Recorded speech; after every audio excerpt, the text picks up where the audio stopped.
বন্ধ বারাসত ওভারব্রিজ। শনিবার থেকেই সোমবার ভোর রাত ৩টে পর্যন্ত বন্ধ থাকবে সমস্ত যানবাহন।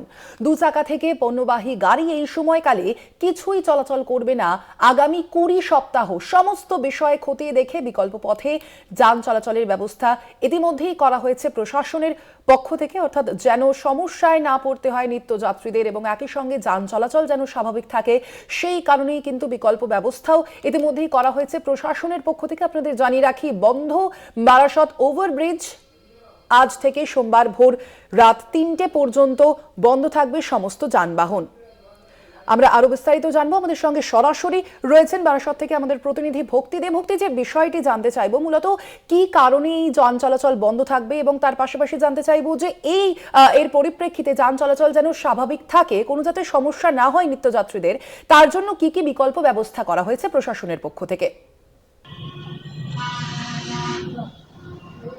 দেখো স্বর্ণালী, তোমায় প্রথমে বলি যে মূলত বারাসাত যে ব্রিজ, এই ব্রিজটি কিন্তু বলা যায় বারাসাতের লাইফ লাইন। এই ব্রিজ দুটো ভাগে ভাগ হয়েছে, একটি কলোনি মোড়, অপরটি চাপাডালি। এই বারাসাত শহরকে ব্রিজটি কিন্তু একত্রে বেঁধে রেখেছে। সেই ব্রিজের সংস্করণ হবে, কেননা দীর্ঘদিন ধরে ব্রিজের করুণ অবস্থা, গার্ডার নষ্ট হয়ে গেছে, যে কোনো মুহূর্তে বিপদ আসতে পারে। এটা কিন্তু সমীক্ষা করে কিন্তু বলেছিলেন যে পিডব্লিউডি, যে ব্রিজকে মেরামত না করলে, ভারী যানবাহন চললে যে কোনো মুহূর্তে দুর্ঘটনা ঘটতে পারে। সেই কারণে কিন্তু বলা যায় এই বারাসাত ব্রিজের রক্ষণাবেক্ষণের জন্য প্রায় শনিবার থেকে সোমবার সম্পূর্ণ বন্ধ থাকবে এবং ২০ সপ্তাহ ধরে সে কাজ চলবে।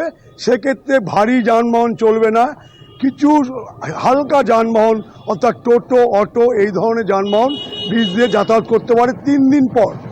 এই ৩ দিনের মধ্যে যে রুটগুলো ব্যবহার করা হবে তা কিন্তু বারাসাতে একটি কলোনি মোড়, একটি চাপাডালি, এই দুটো রাস্তা কিন্তু যদি বন্ধ করে দেয় বারাসাত কিন্তু স্তব্ধ হয়ে যাবে। সেই কারণে প্রশাসনের তরফ থেকে প্রথমে দেখা গেছে যে চাপাডালির অঞ্চল অর্থাৎ হেলাবরতলা, ময়না, সেখান থেকে যানবাহন চালাবে বাস বা টোটো বা অটো যাত্রীদের, সেটা আগের থেকে জানানো হচ্ছে। পাশাপাশি চাপাডালির থেকেও কিন্তু বেশ কিছু বাস চলবে এবং সেই বাসগুলো যদি যে যাত্রী পরিবহন ছাড়া যেটা পণ্য পরিবহন আছে সেগুলো কিন্তু নীলগঞ্জ, সন্তোষপুর বা আরদেবক এইসব পকেট রুটগুলো ব্যবহার করে সেগুলো কিন্তু বলা যেতে পারে জাতীয় সড়কে তোলা হবে। অর্থাৎ যে বারাসাতে যদি সম্পূর্ণ বন্ধ রেখে যান চলাচল করা হয় সেক্ষেত্রে কিন্তু পুরো বারাসাত শহর যানজট হয়ে যাবে। ১ ঘন্টা নয়, কত ঘন্টায় যানজট মুক্ত হবে সেটা কিন্তু হিসাব করে বলা যাবে না। যে কারণে সামনে মাধ্যমিক, উচ্চ মাধ্যমিক, পাশাপাশি এই যে বারাসাত শহর দিয়ে উত্তরবঙ্গে যাওয়ার একমাত্র রাস্তা, এই রাস্তা দিয়ে প্রচুর মানুষ বিমান ধরতে যায়। সেই রাস্তা দিয়ে যে বিমান যখন ধরতে যাবে, এই যানজট থাকলে অধিকাংশ মানুষের বিমান কিন্তু বাতিল হবে বা মিস হবে। সেই কারণে কিন্তু একাধিকবার জেলা পুলিশ বিভিন্ন দপ্তরের সাথে বৈঠক করে তারা একটা রুটিন বা একটা ম্যাপ তৈরি করেছে।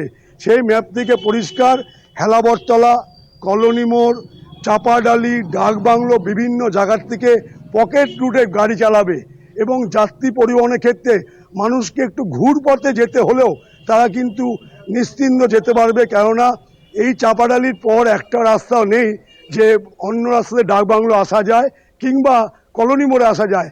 সেক্ষেত্রে সন্ধানী অর্থাৎ ১১ নম্বর রেলগেটের একটি ছোট্ট রাস্তা আছে, সেই রাস্তা দিয়ে চাইছে পুলিশ যে বা বলা যেতে পারে পিডব্লিউডি, যে ওই রাস্তা দিয়ে কিছু অধিকাংশ ছোট গাড়ি তারা বের করবে। অর্থাৎ এই ব্রিজ বন্ধের ফলে মানুষ কিন্তু একটু নাজেহাল হবে, কিন্তু প্রশাসন চাইছে যত তাড়াতাড়ি এই গাড়িগুলোকে বারাসাতের বুক থেকে সরানো যায় তার জন্য ৬টি বিকল্প রাস্তা তারা ব্যবহার করবে। কিন্তু দেখার বিষয় আগামীকাল সকাল থেকে কী রূপ নেয় বারাসাতে, তার দিকে তাকিয়ে আছে বারাসাতবাসী এবং সমগ্র অঞ্চলের বাসিন্দারা। অবশ্যই আমাদেরও নজর থাকবে প্রশাসনের পক্ষ থেকে যে বিকল্প পথ নেওয়া হয়েছে সেই পথে যান চলাচল কতটা স্বাভাবিক থাকে। আপাতত ধন্যবাদ তোমায়। আমরা কথা বলছিলাম, আমাদের সঙ্গে সরাসরি বারাসত থেকে ছিলেন আমাদের প্রতিনিধি ভক্তি দে।